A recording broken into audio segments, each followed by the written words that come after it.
हे guys, अस्सलाम वालेकुम, hello, welcome back to my channel. I hope आप सब ठीक होंगे और खैरियत से होंगे। तो आज का वीडियो कोई व्लॉग नहीं होने वाला है, बल्कि एक इन्फॉर्मेटिव वीडियो होने वाला है।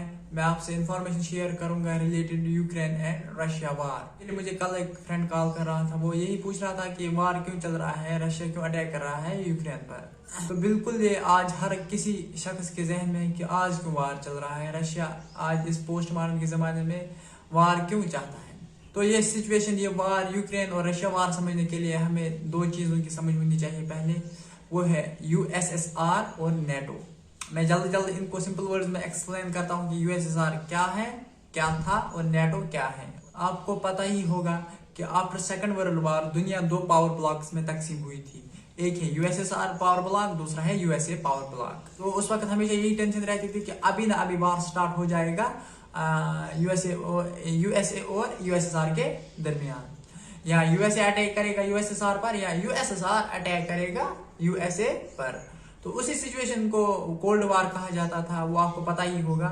इस सिचुएशन को कंट्रोल करने के लिए यूएसए ने एक ऑर्गेनाइजेशन बनाई। किस सिचुएशन को, कि अगर यूएसएसआर ने हम पर अटैक किया तो हम कैसे डिफेंड करेंगे उस वार को।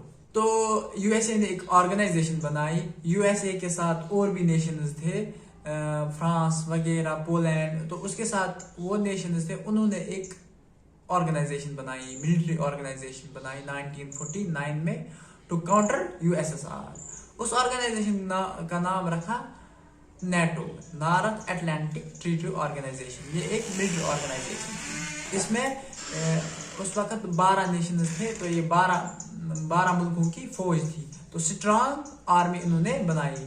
क्यों बनाई? ताकि ये अपने नेशंस को प्रोटेक्ट कर सके।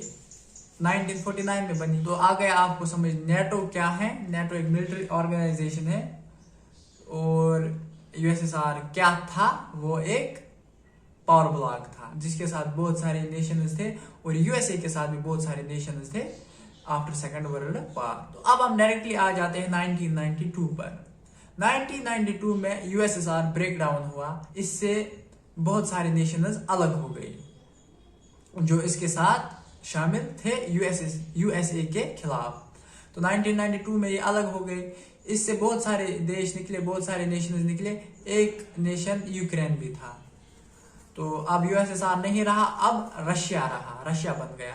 तो यूक्रेन भी एक नेशन हुआ, अलग नेशन, रशिया भी अलग नेशन हुआ। तो अब हम समझते हैं असली लड़ाई है किस बात पर, वजह क्या है, रीजन क्या है इस वार का।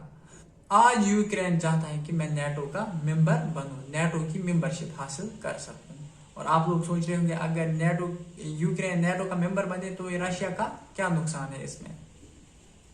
चलिए वो भी देखते हैं। पहले नेटो जो है, नेटो आज 30 मेंबर का बन चुका है। मतलब इसके साथ आज 30 नेशंस हैं। मतलब आप खुद ही सोचो, नेटो की जो आर्मी होगी वो कितनी स्ट्रांग हो गई होगी। अब उसके पास कितने एडवांस्ड वेपन्स होंगे या न्यूक्लियर वेपन्स होंगे।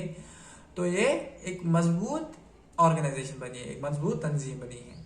जब नेटो बना था 1949 में, उस वक्त उसने एक स्टेटमेंट जारी किया था जो आज भी वही है कि अगर हम में से किसी एक मेंबर पर भी हमला हो जाए, किसी एक मेंबर पर भी कोई थर्ड कंट्री अटैक करे, तो हम नेटो के जितने भी मेंबर होंगे, चाहे 10, 15, 20, हम समझेंगे कि ये हम पर हमला हुआ है। तो हम वापस कलेक्टिवली काउंटर अटैक करेंगे उस कंट्री पर जिसने हमला किया है। तो वो बहुत ही नुकसानदेह होगा उस कंट्री के लिए, जिस कंट्री को एक साथ 10-15 मुल्कों का सामना करना पड़ेगा। तो यही है नेटो का स्टेटमेंट। अब समझेंगे हम, अगर यूक्रेन नेटो का मेंबर बना तो रशिया का क्या नुकसान है। आपको पता ही होगा, रशिया और यूएसए के दरमियान कभी भी रिलेशन ठीक नहीं रहे हैं। इनके दरमियान कुछ ना कुछ होता रहता है हमेशा, क्योंकि ये दो सुपर पावर्स है आज के वर्ल्ड में। तो यूएसए ने ऑलरेडी ईस्टर्न यूरोप सारा कवर अप कर लिया है, अपने साथ नेटो में शामिल कर लिया है। जो भी कंट्री रशिया के बॉर्डर के नजदीक आती है, लाइक पोलैंड है, एस्टोनिया है, बाल्टिक स्टेट्स हैं, वो सारे रशिया के नजदीक आते हैं यूरोप में। तो उसने सारे कंट्रीज को नेटो में इन्वॉल्व किया है। एक और बात समझो, जो कंट्री भी नेटो में शामिल हो जाती हैं फॉर एग्जांपल अभी नेटो के 30 मेंबर्स हैं, अगर यूक्रेन भी शामिल नेटो में शामिल हो जाता है, इन्वॉल्व हो जाता है, तो उन 30 कंट्रीज की कलेक्टिव आर्मी यूक्रेन में कभी भी आ सकती है for protection, to defend any attack. ठीक है ना, यही नेटो की एक खासियत है। और यूक्रेन यही चाहता है कि जब मैं नेटो का मेंबर बनूं तो मैं स्ट्रांग हो जाऊंगा, मैं किसी भी वार का सामना कर सकूंगा। अब रशिया को देखो, ऑलरेडी ऑलमोस्ट सारा ईस्टर्न यूरोप नेटो में कवर अप हो चुका है। तो नेटो की जो आर्मी है वो नजदीक नजदीक जा रही है किसके, रशिया के बॉर्डर्स, क्योंकि जो भी कंट्री नेटो में आती है तो नेटो फोर्सेस वहां डिप्लॉय हो जाते हैं। अब रशिया कहता है कि अगर यूक्रेन नेटो का मेंबर बन जाता है तो मेरी कंट्री जो है उसको खतरा है, उसकी सिक्योरिटी को खतरा है। क्यों खतरा है? देखो, वो कहता है ऑलरेडी यूएसए ने नेटो की फौजें मेरे बॉर्डर के नजदीक डिप्लॉय कर दिया है। अगर नेटो भी बन गया तो ये जो नेटो की फौज है, नेटो की कलेक्टिव आर्मी है इन 30 नेशंस की, ये मेरे बॉर्डर पर डिप्लॉय हो जाएगी। तो उससे मेरी कंट्री को खतरा है। क्यों खतरा है? क्योंकि यूक्रेन और रशिया का जो बॉर्डर है वो बिल्कुल इंडिया और पाकिस्तान के जैसा है, बिल्कुल नजदीक, एक ही बॉर्डर है इनका, एक बॉर्डर ये शेयर करते हैं यूक्रेन और रशिया, तो नजदीक है, कुछ ज्यादा दूरी नहीं है। तो इसलिए वो खतरा महसूस करता है, क्योंकि फिर अगर यूक्रेन नेटो का मेंबर बन गया, सारी जो नेटो की फौज होगी वो यूक्रेन में दाखिल हो जाएगी to protect any attack on Ukraine. तो रशिया को ये खतरा लगता है, क्योंकि रशिया को ये लगता है कि इन फ्यूचर अगर हमें यूएसए के साथ वार करना पड़ेगा तो यूएसए को यूक्रेन से हमें टारगेट करना इजी हो जाएगा। यही रीजन है कि रशिया जो है वो यूक्रेन को नेटो का मेंबर नहीं बनने देता। और हाँ, आप एक बात जहन में रख लो, ये वार रशिया और यूक्रेन के दरमियान नहीं है, ये यूएसए और रशिया के दरमियान है।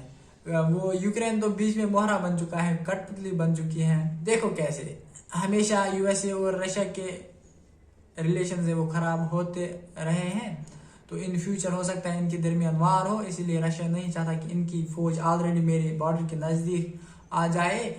अगर फिर कुछ होता है फ्यूचर में तो उनको रशिया टारगेट करना इजी हो जाएगा। जब तक रशिया यूएसए को टारगेट करेगा, फॉर एग्जाम्पल अगर रशिया एक मिसाइल रशिया से यूएसए तक लॉन्च करेगा, तब तक यूक्रेन से यूएसए 10 मिसाइल लॉन्च कर चुका होगा, क्योंकि डिस्टेंस उतनी ज्यादा नहीं है। देखो रशिया, ये बहुत टाइम से इनके बीच वार चल रहा था, डिस्प्यूट चल रहा था कि आप नेटो में अप्लाई मत करो, नेटो की मेंबरशिप आपको नहीं मिलनी चाहिए। ये आपस में अब तक बातचीत करते रहे हैं। देखो, रशिया ने ऑलरेडी यूएसए के दरमियान कुछ शराइत रखे थे कि मैं वार नहीं करूंगा, फिर यूक्रेन के साथ मैं कोई वार भी नहीं करूंगा, कोई डिस्प्यूट नहीं करूंगा अगर आप ये 3 शर्तें मानोगे। एक शर्त ये थी यूएसए के सामने कि ईस्टर्न यूरोप में जितने भी नेटो की आर्मी एक्सरसाइज करती है या एक्टिव है रशिया के बॉर्डर के नजदीक ईस्टर्न यूरोप में, वो आप सब वापस बुला लीजिए। दूसरी शराइत ये थी कि जितने भी न्यूक्लियर पावर प्लांट्स हैं रशिया के नजदीक नेटो की, वो भी आप हटा दीजिए। तीसरी और इम्पोर्टेंट स्टेटमेंट या शर्त ये थी कि आप मुझे रिटर्न स्टेटमेंट दो, यूक्रेन कभी भी नेटो की मेंबरशिप हासिल नहीं कर सकेगा। असल लड़ाई तो इसी पर है कि यूक्रेन नेटो का मेंबर कभी नहीं बनना चाहिए, यही असली लड़ाई है। तो समझ लिया आपने क्यों रशिया अटैक कर रहा है यूक्रेन पर, वार कर रहा है यूक्रेन पर, क्योंकि उसको खतरा लगता है, उसकी सिक्योरिटी इससे डेंजर में आ जाती है, ये उसका कहना है। यही सिंपल फंडा है, बस और कुछ नहीं। और हाँ, ये बात याद रखना, ये रशिया और यूएसए के दरमियान वार चल रहा है, रशिया और यूक्रेन के दरमियान नहीं है। बस वो यूक्रेन तो मोहरा बन चुका है। नाउ आई होप कि आपको समझ आया होगा। मुझे जितना मुझसे हो सका मैंने समझाया, इजी वर्ड्स में एक्सप्लेन करके दिया। तो मुझे लगता है कि आपको समझ आ चुका होगा कि क्यों वार चल रहा है, क्यों रशिया अटैक कर रहा है यूक्रेन पर। नाउ अगर आपको ये वीडियो पसंद आया तो लाइक कीजिए, अपने दोस्तों के साथ शेयर कीजिए ताकि वो भी जान सके कि असली सिचुएशन है क्या, और चैनल को सब्सक्राइब कीजिए। बाकी मिलते हैं जल्दी किसी और इंटरेस्टिंग वीडियो में, तब तक के लिए अपना ख्याल रखना। अल्लाह हाफिज।